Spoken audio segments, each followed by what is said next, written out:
Good morning, dear students. Welcome to SBL Memorial Academy YouTube platform. How are you? I hope you are all fit and fine. Today is our video for class 10th subject SST chapter first The Rise of Nationalism in Europe. Page number 15 पे आज हम इसी को continue कर रहे हैं. Page number 15 पे दे रखा है 3.2 hunger hardship and popular revolt, यानी कि हंगर भूख, हार्डशिप कठिनाई एंड पॉपुलर रिवॉल्ट यानी कि जन विद्रोह. इससे यहीं से आज हम कंटिन्यू कर रहे हैं. The 1830s were years of great economics hardship in Europe.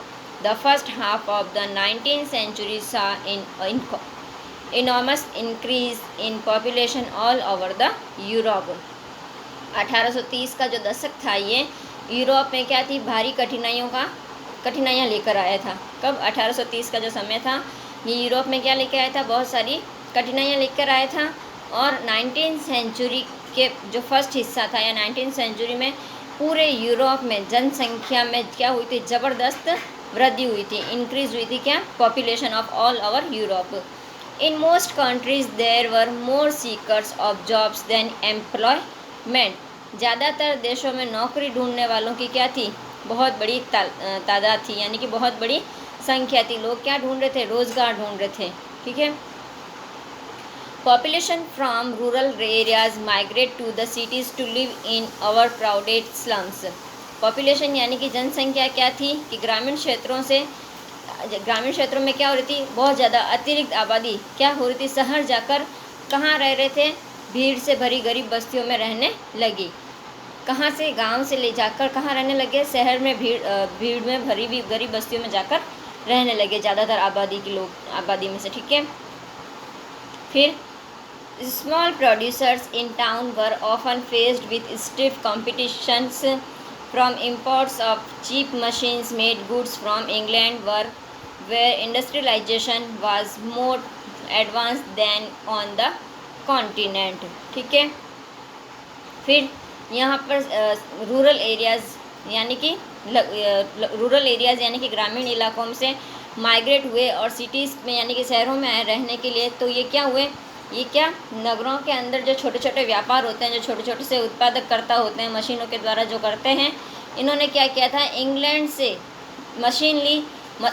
Machine से बने हुए सस्ते कपड़े से क्या की, उनसे ख़रीदना स्टार्ट कर दिया. और उनकी क्या किया, उनको प्रतिस्पर्धा का भी क्या करना, उनको होड़ का भी उनका क्या करना पड़ा था, सामना करना पड़ा था. इंग्लैंड में जो इंडस्ट्रियलाइजेशन यानी कि औद्योगिकरण का जो स्तर था वो क्या था, महाद्वीप से ऊंचा था, कॉन्टिनेंट से हाई था. कॉन्टिनेंट में ये क्या थी, होड़ थी कि कपड़ा उद्योग में ज़्यादा झेलनी पड़ रही थी, क्योंकि उनका जो प्रोडक्ट था यानी कि वहाँ पर जो उत्पादन था वो मुख्यतः कहाँ से हो रहा था, घरों और छोटे छोटे कारखानों में होता था. और केवल क्या होता था, बहुत कम, बिल्कुल नहीं के बराबर मशीन ही से होता था. ज़्यादातर वो कैसे कर रहे थे, घरों में ही हाथों से ही अपना काम करते थे, मशीन ही से बहुत कम होता था. ठीक है. फिर आता है आपके this was specially so in textile production which was carried are mainly in homes or small workshops and was not only partly machines. In those regions of Europe where the aristocracy still enjoyed power, peasants struggled under the burden of feudal dues and obligations. The rise of food prices or a year of bad harvest lead to widespread pauperism in town and country. ठीक है. Europe में उन इलाकों में जहाँ पर कौन थे, कुलीन वर्ग के लोग थे, हैं, वो भी क्या थे, अब सत्ता के अंदर थे. किसान जो क्या थे, उनके ऊपर बहुत जिम्मेदारियों से, कर्ज से और करों से यानी टैक्स से क्या थे, उनके ऊपर बोझ था. खाने पीने की चीज़ों के भी क्या बढ़ गए थे, मूल्य बढ़ गए थे. किसी वर्ष फसल के ख़राब होने और शहर से और गाँव में क्या आ गई थी, गरीबी आ गई थी. ठीक है. नेक्स्ट आ जाइए, नेक्स्ट पैराग्राफ पे. The year was 1848 was one such year. Food shortage and widespread unemployment brought the population of Paris out the roads. Barricades were erected and Louis Philippe was forced to flee. क्या हुआ था अब, the year 1848 यानी कि 1800 कब, 48 के अंदर. ठीक है. 1848 में ऐसा एक ही समय आया था या ऐसा एक ही ईयर था कि खाने पीने की कमी भी आ गई थी, बेरोजगारों की संख्या बढ़ रही थी और बेरोजगारी इतनी बढ़ गई थी कि पेरिस के लोग कहाँ पर आ गए थे, सड़कों पर उतर आ गए थे। ठीक है, जगह जगह क्या थे, उनको रोका जा रहा था और लुई फिलिप को भगाने पर मजबूर कर दिया गया था। ठीक है, नेक्स्ट पेज पे National Assembly proclaimed a republic granted surface to all adult males above 21 and guaranteed the right to work. National workshops to provide employment were set up. ठीक है, क्या हुआ था अब कि राष्ट्रीय सभा, नेशनल असेंबली का मतलब राष्ट्रीय सभा ने क्या किया था कि गणतंत्र की घोषणा की करते हुए क्या बताया था कि 21 वर्ष से ऊपर सभी वयस्क पुरुषों को क्या हो, वोट देने का अधिकार हो, मताधिकार उनको क्या कर दिया गया, प्रदान कर दिया गया। और उसी के साथ में काम के अधिकार की गारंटी भी उनको दी गई कि आपको क्या मिलेगा, रोजगार भी मिलेगा। और रोजगार उपलब्ध कराने के लिए राष्ट्रीय कारखाने स्थापित किए गए थे। ठीक है, earlier in 1845 weavers in Silesia and had to revolt against contractors who supplied the raw material and gave them order for finished textile but directly reduced their payments. The journalist Wilhelm Wolf described the events in a Silesian village as follows. इससे पहले कब 1845 में Silesia में क्या हुआ, बुनकर, viewers का मतलब बुनकर जो हाथ से बुनाई करते हैं, उन ठेकेदारों के खिलाफ क्या किया गया, विद्रोह किया गया था, जो उन्हें क्या करते थे, कच्चा माल देकर उनसे रेडीमेड कपड़ा लेते थे, परंतु दाम बहुत क्या देते थे, उनको कम देते थे। ये कौन था, जर्नलिस्ट यानी कि पत्रकार, क्या नाम था, विल्हेम वॉल्फ ने। इसने क्या किया था, सिलेमिया के एक गांव की घटना इस प्रकार बताई है। ठीक है, in this village with 18,000 inhabitants, cotton weaving is this most widespread occupation. The misery of the workers in extreme.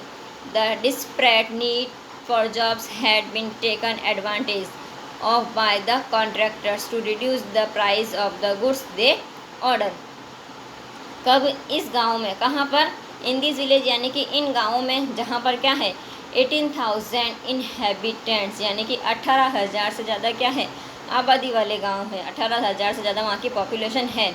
वहाँ पर क्या था, cotton weaving in the most wide spread occupation, यहाँ पर क्या था, सूती कपड़ा बुनने का क्या था, व्यवसाय सबसे ज़्यादा प्रचलित था।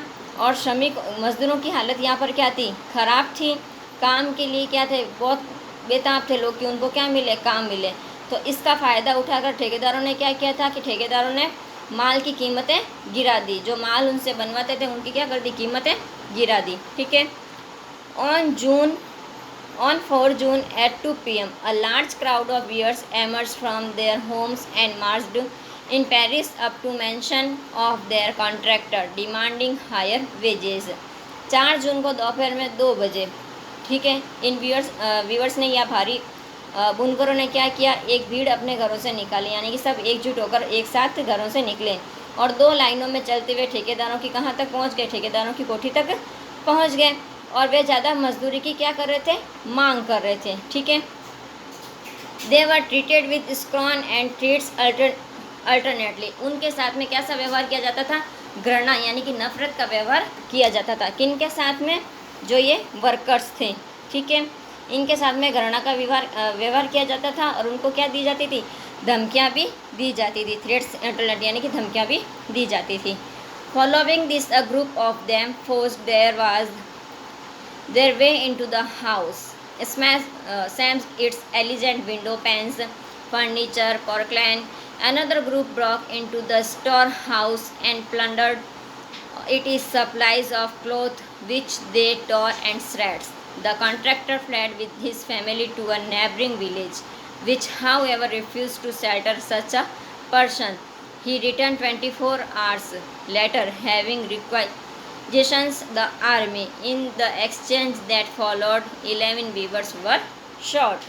क्या हुआ था, जब इनको धमकियाँ दी जाती थी तो इसके बाद ये भीड़ क्या हो गई, ज़बरदस्ती इनके घर में घुस गई और जो खिड़कियाँ थी, चमचमाती हुई खिड़कियाँ थी, फर्नीचर थे, चीनी के बने हुए बर्तन थे, मिट्टी के बने हुए बर्तन थे, इन सब चीज़ों को क्या कर दिया उन्होंने, तोड़ फोड़ दिया। और एक दूसरा ग्रुप था जो कहाँ घुस गया, स्टोर हाउस में घुस गया, और वहाँ पर जो कपड़ों का जो स्टोर कर रखा था उनको क्या कर दिया, लूट कर उन्हें फाड़ दिया, उन्हें जला दिया गया। ठेकेदार ने क्या किया, अपने परिवार के साथ पड़ोस के गांव में भाग गया। ऐसे व्यक्ति को उस गांव ने क्या की, शरण देने से भी इनकार कर दिया। उन गांव वालों ने उनको एंट्री नहीं दी। फिर वह कब वापस आया, 24 घंटे के बाद सेना को बुलाकर उसकी मदद से लौटा। आर्मी को उसने बुलाया कि मेरे साथ इस तरह का व्यवहार किया जा रहा है, आप मुझे क्या दो, मुझे सेफ्टी दो, सेना सुरक्षा दो। इसके बाद जो टकराव हुआ था उसमें 11 बुनकरों को क्या कर दी गई थी, गोली मार दी गई थी। नेक्स्ट अब आपके आता है the revolution of the liberals, यानी कि उदारवादियों की क्रांति। ये हम आपसे नेक्स्ट क्लास के अंदर डिस्कस करेंगे। Have a nice day, thank you.